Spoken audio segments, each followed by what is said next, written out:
Hello everyone, welcome back to another Getting Stuff Painted, my bi-weekly give or take update on the various miniatures that I've painted up for the games that we play here on the channel.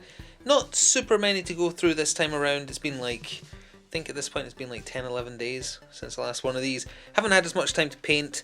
Have done some large things, as you can tell by what you're seeing in front of you. So we've got a big bundle of Crisis Protocol to talk about, and we've got Marvel Universe, the Dead Game by Night models in the form of one miniature finished, a bunch of Bloodborne, and then a single Blood Bowl. I probably shouldn't have done those in that order because I'm liable to confuse them, but that's okay. So we'll start from the left, and what we have here is I painted up one of the Inhumans. I've got Black Bolt here, but then we have a bunch of 3D printed alternative sculpts for Crisis Protocol, and I'll show off Black Bolt as we're talking here, because Black Bolt's, you know, it's basically just the black contrast with the grey sear under paint for his highlights, and then Basilicanum grey for the base there. So there's not much to say about him. He was super quick, and Gilman flesh for his chin as well, with Agrax or shade on the rock to make it look like it's a little bit muddy and breaking open as he whispers.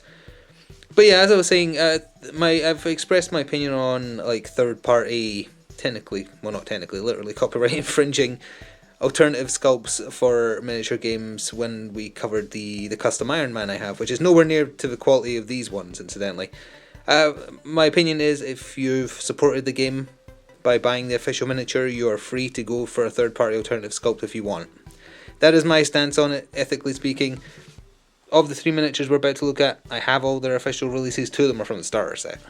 So I don't feel bad ordering some third-party sculpts from a store on Etsy is where I got them from, if you're wanting to look it up for yourself. And again, much better quality than the Iron Man 3D sculpt I showed off in one of these a long time ago.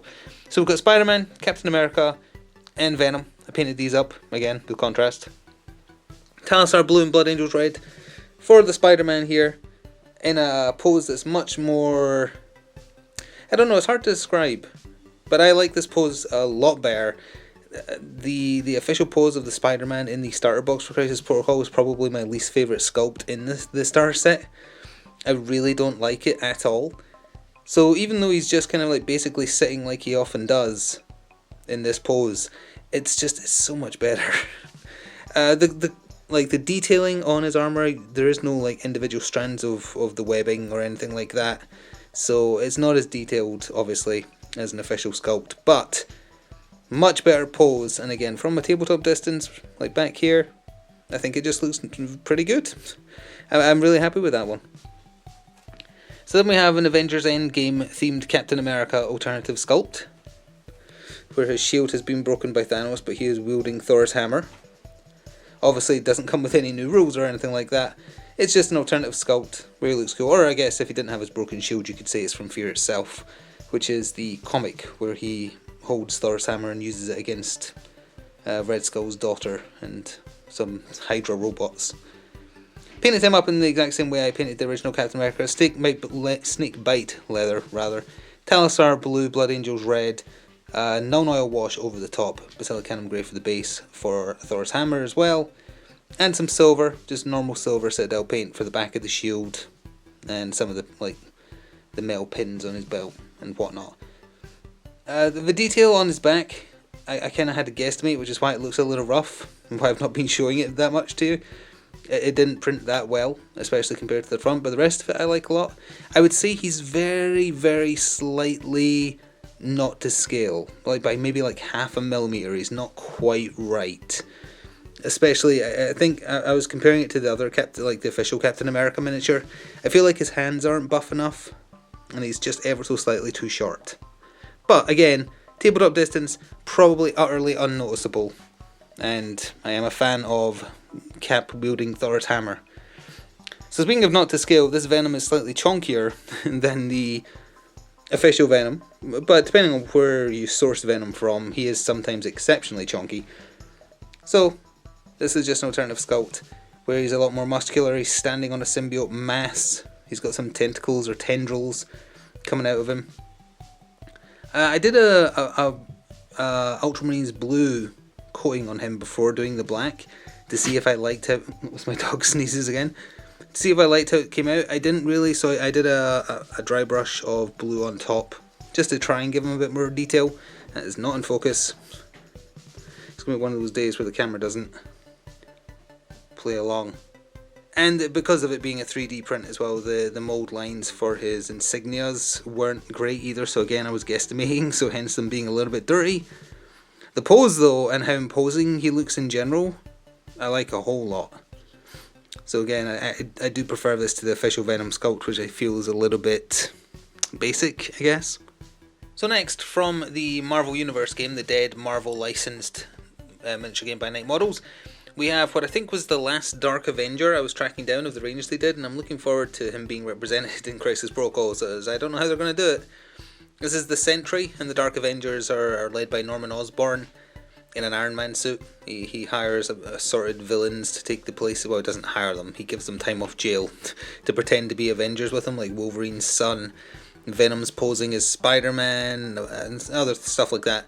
But then there's also the Sentry, the agoraphobic, mentally unstable Superman equivalent, although I think he's established to be stronger than Superman, but he has a lot of mental problems, and he kind of sides with Norman because Norman controls him, and as it turns out he's holding in like an angel of death inside him. That's why he's so strong, and he can punch with the power of 1,000 exploding suns, specifically. And he's the only one who in World War Hulk, he's able to punch Hulk at his strongest to a standstill. They both beat each other to their human forms, which is fun. It's a good comic, that one, if you haven't read it. Anyway, so this is Yandin yellow, Ultramarines blue, with Agrat shade over the top, with a little bit of the blood paint by Citadel for the skull he's holding. I presume that's Aries' skull, which is a little awkward because Aries was also part of the Dark Avengers releases.